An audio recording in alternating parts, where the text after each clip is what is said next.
أعوذ بالله من الشيطان الرجيم. بسم الله الرحمن الرحيم. وإذ أخذنا ميثاقكم ورفعنا فوقكم الطور خذوا ما آتيناكم بقوة واذكروا ما فيه لعلكم تتقون. صدق الله العظيم. معزز سامعين، دا د سورة البقرة 63 نمبر آیت. الہ العالمین فرمائی وَإِذْ او یاد کئی تاسی هغه وقت اخذنا چی واخ اخذتی و منگا میثاقکم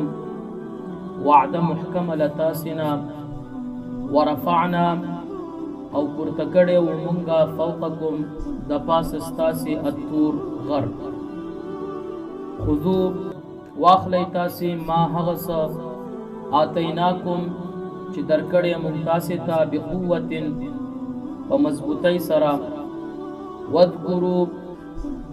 او پن او نصیحت واخلی تاسی او یا حفظ کئی تاسی عملو کئی تاسی ما پا هغس باندی فیه چی پدی کی یعنی چی پا تورات کیو دا حلال او دا حرام نا لعلکم تتقون دی دا پارا چی تاسی متقیان شئی. ثم تولیتم بیا اعراض اکلو تاسی من بعد ذالک پس لدی اقرارنا فلولا فضل اللہ علیکم بس کچرت نوے شوے فضل دا اللہ رب العزت پتاسو باندی ورحمته او رحمت دا باری تعالی پتاسو باندی لکنتم وخام خوابا گرزیدلی وی تاسی من الخاسرین لنقصان چتون کنا. ولقد علمتم الذين اعتدوا او خامخا په تحقیق سره پیژندلی او تاسې هغه کسان چې د وعده محکم نه یا د حد نه تجاوز وکړه منکم لتاسنا فی السبت په ورځ د خالی فقلنا بس ویل مونږ لهم دي تکونو شی تاسې قردة شادوگان خاسئین خوارشوی ذلیل فجعلناها بس اگر زولو من دغا قصا یا دغا سزا یا دغا قریه نکالا عبرت لما دغا خلقو دا پارا بین یدیها چستاسو چی بین یدیها چی پا مخد دی کیو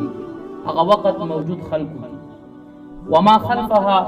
او اغا چا دا پارا چی رست راتون کیو وموعظة او پن او نصیحت دی للمتقین دا پرزگارانو دا پارا. دا لفظی ترجمه دا دغا آیتون. الہ العالمین فرمائی چه تاسو اغا وقتم یاد کی چه مونگ تاسو نا وعده محکم اخستی و او اچت که مونگ پتاسی باندی دا تور غر اچت که تور غر تا ویلی شی مجاہد فرمائی چه دا سوریانی جبا کے غر تا تور ویلی شی. ابن عباس سے ابن یو قول دا دے چه کم ذکی چی دا شنکی بوٹی کی گی دے تا غر ہوئی او چی نکی گی آغا تا غر نہ ہوئی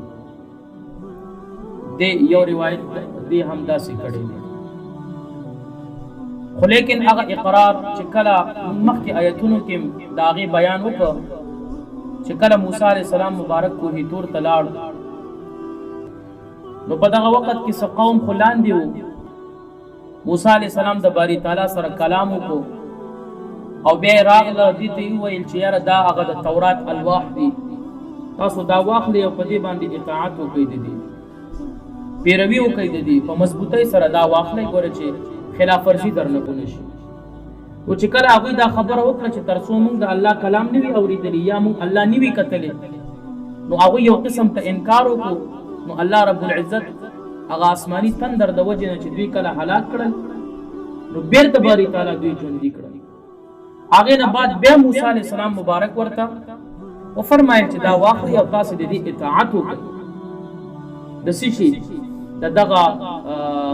التورات. نو دوی بیا انکار وکړ. نو الله فرمایي واذ اخذنا ميثاقكم ورفعنا فوقكم الطور.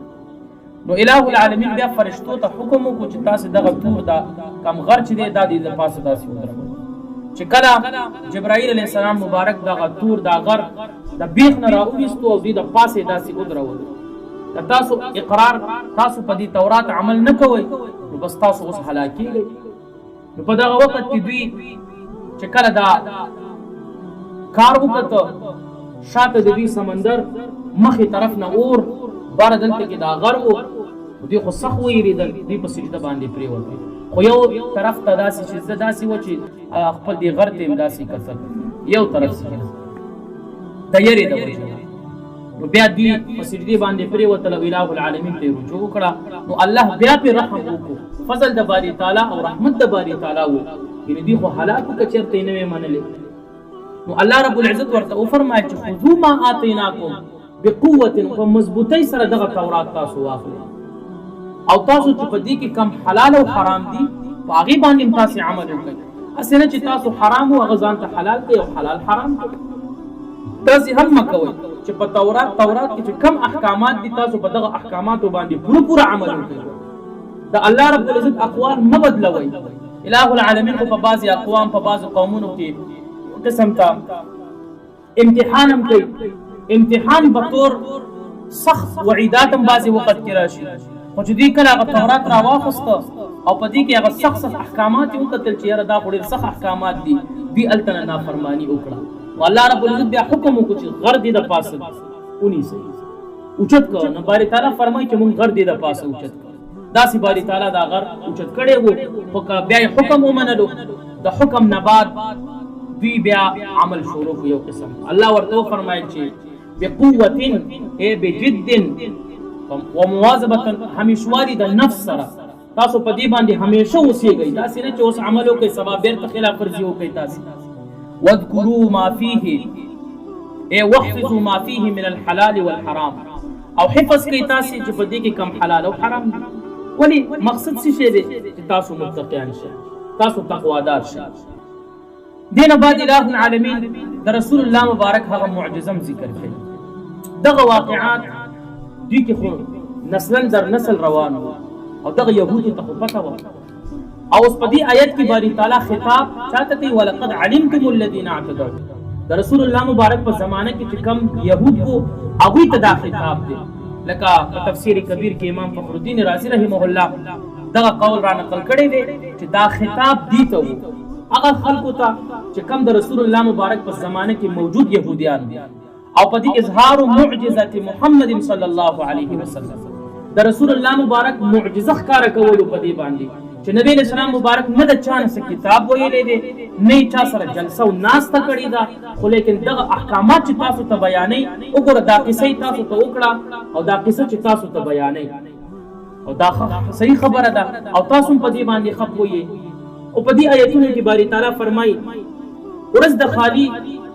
لکه په یو روایت کې راځي چې دغه یهودیانو ته د جمعې ورځ ورکړې په تعظیم دپاره چې تاسو به د دې عزت کوئ خو دوی دغه ورځ قبول نه کړه هفتې ورځ یې قبول کړه. نو چې کله یې هفتې ورځ قبول کړه نو په دغه هفتې ورځ په دوی باندې دا هم حرام شول چې تاسې به ښکار نه کوئ دوی به د میانو ښکار کوئ. نو چې کله باری تعالی دا منع کړل امام فخر الدین رازی رحمه الله دغه قول د ابن عباس صاحب را نقل کړی چې ان هؤلاء القوم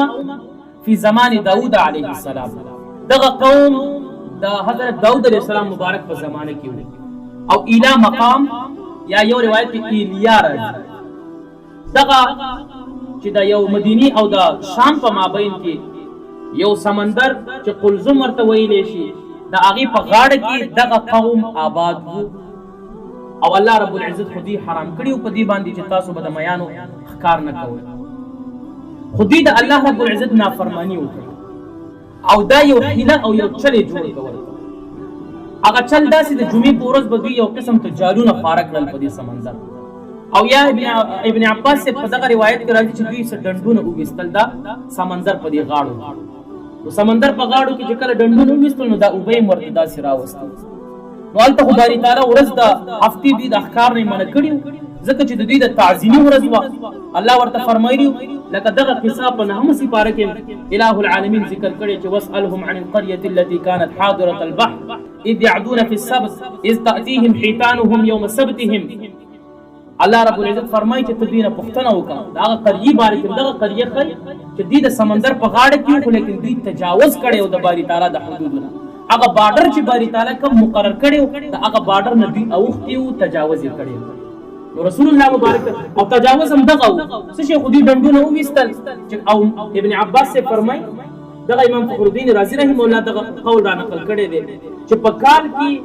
یو میاشت وا چې په هغه میاشت کې به دا میان ډیر زیات راتلل حتی لا یرى الماء لکثرتهم داسې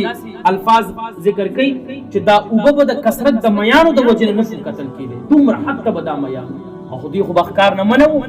چې ښکار نه به منو نو دوی ډنډونه جوړ کړل اوبه یې ورته راوستې نو د جمعې په ورځ به یې څه جالونه خواره کړل او څه به د دې نه داسې میان او هغه اوبو طرف ته به راتلل خو چې کله اتوار به ورځ شوه د دوی په جالونو کې به نښتي وو دغه شان ډنډونو کې به وو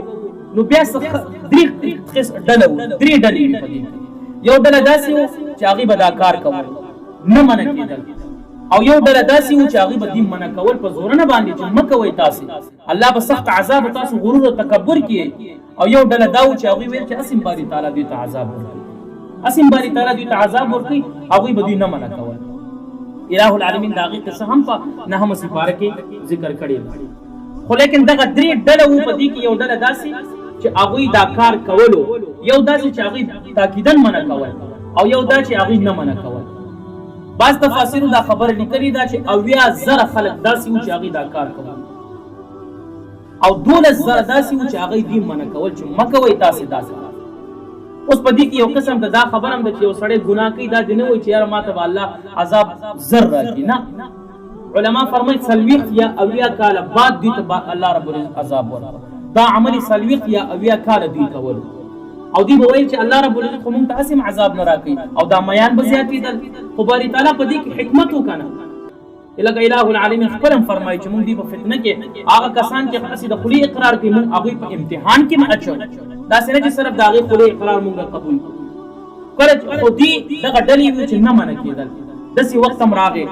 چې دا چا منع کول هغې او د دوی په مابین کې یو دیوال یې وخېجولو ورونه یې ورته جوړ کړل تفاسیر لکه دا خبره لیکلې چې خپل ور به و دوی به پکې تلل او راتلل یو وخت داسې راغی چې دوی د بهر نه راوځي نه آواز راځي چې کله دغه مؤمنانو چې کله دغه ښکاري چې وکتل عجیب عبرت ګوري هغه داسې چې چانه شادوګان جوړ دي او چانه خنزیران جوړ دي په روایت کې راځي چې کم ماشومان او ښځې وي د هغې نه شادوګان جوړ شو چې کم بوډاګانو د هغې نه باري تعالی خنزیران جوړ کړي دا وجه څه وه چې د الله د حکم نافرماني کړې اله العالمین د یو شیز نه منع کړي وو حتی چې د ممانعت چې باري تعالی کوم څیز نه ته منع کړی بس بالکل منع شه هغه د صحابه کرامو او واقعاتو ته وګورئ چې کله د شرابو د ممانعت حکم راځي داسې نه کوي چې دا چاټۍ په بل چا باندې خرڅ کړي په لارو کې دا چاټۍ ماتې کړي حتی چې داسې شراب وبهېدل په هغه وخت کې تا به ویل چې سم ولي روانې دي د شرابو داسې مزه کوي بس چې باري تعالی ته د یو څیز نه منع کړي بس منع شه چون شراب پکې مه لټوه داسې مه وایې چې یاره دا حیله کوم دا حیله کوم په دې باندې نه خو باري تعالی هم تا ته ویمدهم فی طغیانهم یعمهون بعضې وخت کې انسان ته په سرکشۍ د دې باندې مهلت ورکوي باري تعالی په هغه وخت کې تا زر نه هلاکوي تا ته یو قسم ته مهلت درکوي خو چې بیا هم ته نه سمېږي خو دغه بدبختو خلکو خو اولاد هم دی غټ شو هغې هم دغه حیلې جوړې کړې هغې د وجې نه باري تعالی څوک شادوګان وګرځول او څوک یې خنزیران جوړ کړل نو اله العالمین فرمایي فجعلناها نکالا لما بین یدیها دا یو عزت یا د ها ضمیر مرجع چې دغه قریه وګرځوه دغه اهل قریه خلک دا مونږ عبرت وګرځول او یا دغه قصه وګرځوه یا دغه سزا وګرځوه